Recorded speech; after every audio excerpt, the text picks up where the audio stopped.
Hello, welcome to the Unmasked with Robert, and today we'll be unmasking something that is just as important as what we had unmasked in the first episode. And in this second episode, I'll be looking at something that I think will intrigue your interest in the topic. You know, in psychology, we learn that in each and every one of us, there is a power that enables one to become that which he wills. And this power is not found in government. It is the influence that is found beyond what the governments do. And it is not found in the stock market. It is the influence that cracks the deals and controls the stock market. Is it not found in education? It is what forms education. It is not found in the race. It is the race. It's not found in the creed. It is the creed. And now you might be asking, where is this power? You know, the Bible in the book of Proverbs affirms that as a man thinketh in his heart, so is he. And William James, the renowned psychologist of Harvard University, said that the greatest discovery of my generation is that a human being can alter his life by altering the attitude of his mind. And Henry Ford, the founder of the Ford Motor Company, said that if you think you can and if you think you cannot, you are right. So what we think, how we think, and when we think determines what we become. And we can now conclude to say a man is what he thinks about all day long. The power that is found in each one of us to become that which one wills, it's the mind.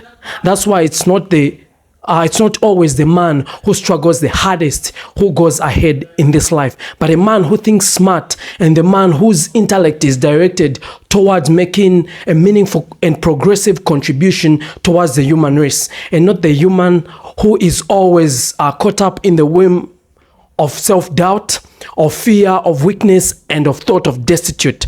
That man most of the times doesn't rise beyond the opinion that he has of himself. Look, from the beginning of time, nothing has ever come into existence minus first been conceived in the human mind, minus first been visualized by a human before it can come into existence. We can talk of cars, the current technology that we are seeing, the airplanes, you name them, the system that we use to govern the societies, the education system, the political system, the economic system. All these came about because some human, somewhere in some time, thought it wise to harness the power of his mind to bring about these systems that we have so much come to rely on. So nothing can ever make it into the physical world minus first being conceived in the invisible world. So this is very much important to understand that everything that has ever existed was first conceived by a human. What are we saying? We are saying thoughts are the entrance of the invisible world into the visible world.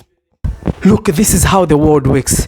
We can only become that which we think we can become. We can only do that which we think we can do. We can only have that which we think we can have. Hence, we can conclude saying that what we have, who we are, and what we become is so much reliant on how we think.